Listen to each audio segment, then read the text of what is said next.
Finally, the weather gods were smiling on us. Gone was the wind and rain, in their place, sunshine and blue skies.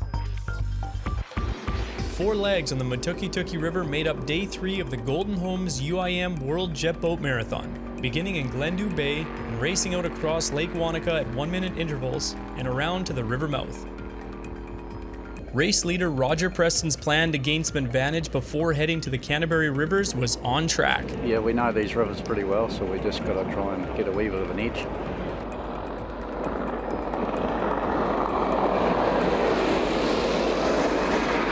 Yeah, it was pretty difficult yesterday. It was really hard to see, and we were going by memory most of the day. Yeah. But paid off, so.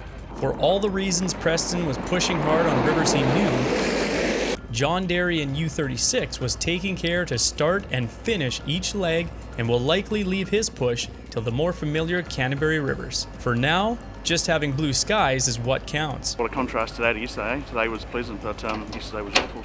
But it was nice, clear water and sun and sky. But I'll tell you what, what we push those things down those tiny rivers at times, some cuts and stuff we went down there you kind of have to be on the meter perfect, otherwise it's not going to end nice. So yeah, she's a tough river and it's really fast. Likewise, Kevin Hyde was erring on the side of caution. Getting home to Canterbury was the objective, and tomorrow's Waitaki will be a big focus for this team. North Islander Brandon Crowley pushed hard though in Quick Kiwi, 40 seconds behind the Prestons, but certainly the best of the other 6 gas turbines. We were not far behind Lee once we got into the river and sort of kept him pretty close, and he led us a little bit astray up the top there on a couple of little tracks, but we just had to slow down as he did and boat through it. And yeah, so no, we were really happy. We both pulled Justin in quite a lot too by the top. And like Crowley, Lee Harrison is new to gas turbines, but he's still got a ways to go with setup, but he's fast coming to terms with the extra speed. No, Brandon was hauling on the way up. I just been wanting to get these lake legs out of the way, we haven't tuned our boat for speed, obviously no time prior and stuff like that, so yeah, we've been getting swallowed up, but it's getting a bit tighter, and tighter turns mean, more opportunity for us. So yeah, we're pushing today without obviously taking any dumb risks on that. Still four days left, I think it is, and a lot of racing, yeah, but good, starting to feel for the boat. And his boat was feeling the bottom too on the last leg, when he forgot the river had been dropping throughout the day.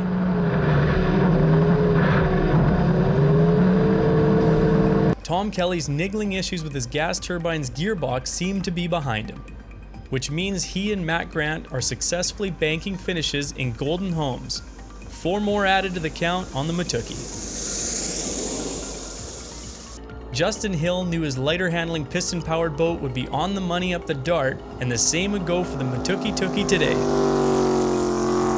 did suit us yesterday, I think, a little bit. It's one of those rivers that I think having the piston power was going to help you, just getting out of the corners and getting back to sort of line to line, corner to corner sort of thing. No change at the top of A, which won't please anyone else in the class, but 3rd place Ben Quinn finds himself shuffled down the order by one of the internationals. At the midday break, Quinn was frantically inserting a helicoil thread into the hull to stay in the race. Pulled a thread, have you? Whipped the thread out of the bottom of the boat. This morning on ours, yep, sure shit. Good thing we've got this American team here with all the imperial bits we need. Yeah, right. Standard stuff. It was Gord Humphrey who slotted into 3rd. Mind you, he's lucky, with questions raised over his fuel management procedures. Yeah, it was a little run out of fuel situation. So our management of fuel is perfect. Despite the good performance consolidating 2nd in class, Ryan Ringer found himself distracted out on the river. About halfway up the river, Tim and he was telling me where to go, and I said, hold up. I said, just look, the sun had just poked through the clouds and hit one of these white mountains. And I said, look at the side of that hill. It was absolutely stunning. Just bright white, jagged. Kind of makes a guy want to put on some hiking boots and go find an animal. But just beautiful morning here. It's cold, really cold, but this is beautiful. Yeah. And things were far from perfect for fellow Canadian Dale Whiteside. I just don't think we're getting enough water to the motor. Didn't have enough time to sort out all these little problems before the race. Yep. Now we're starting to see them. Nothing like a race to sort them out.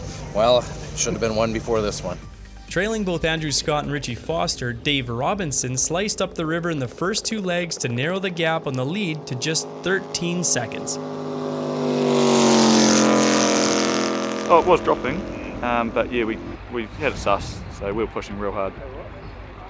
Any moments? We crunched some gravel. That'd be pretty normal, though, wouldn't it? Yeah.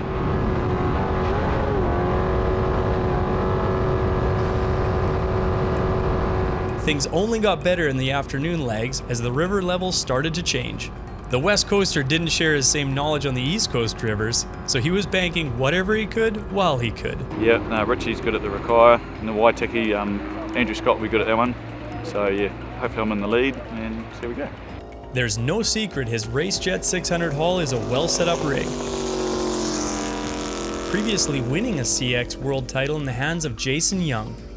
So when Craig Robinson was looking to change hulls, he signed on the dotted line to have one built. And this world event is its debut. Well, yesterday was sort of more of a survival, so I sort of reverted back to just how I knew to drive, and tried to get up and back 4 times or twice up and back. And yeah, today is a little bit more playing with the boat and trying to get it going a bit quicker, and talking to Dave and about how his handles and that sort of stuff. So we're really enjoying it.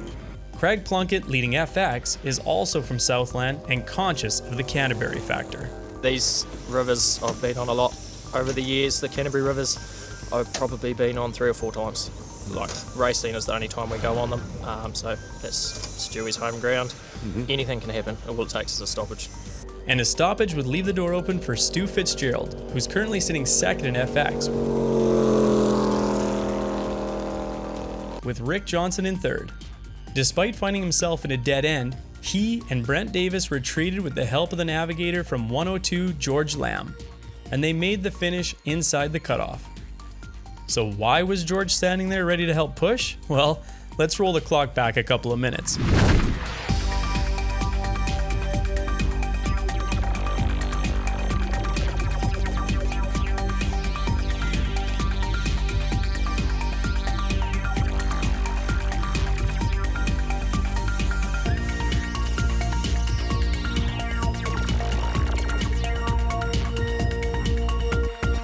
There you have it, day 3 over and out. A day you'd want to remember for its blue skies, bright sun, and white snow-capped mountains. And most of all, for being so completely different than yesterday.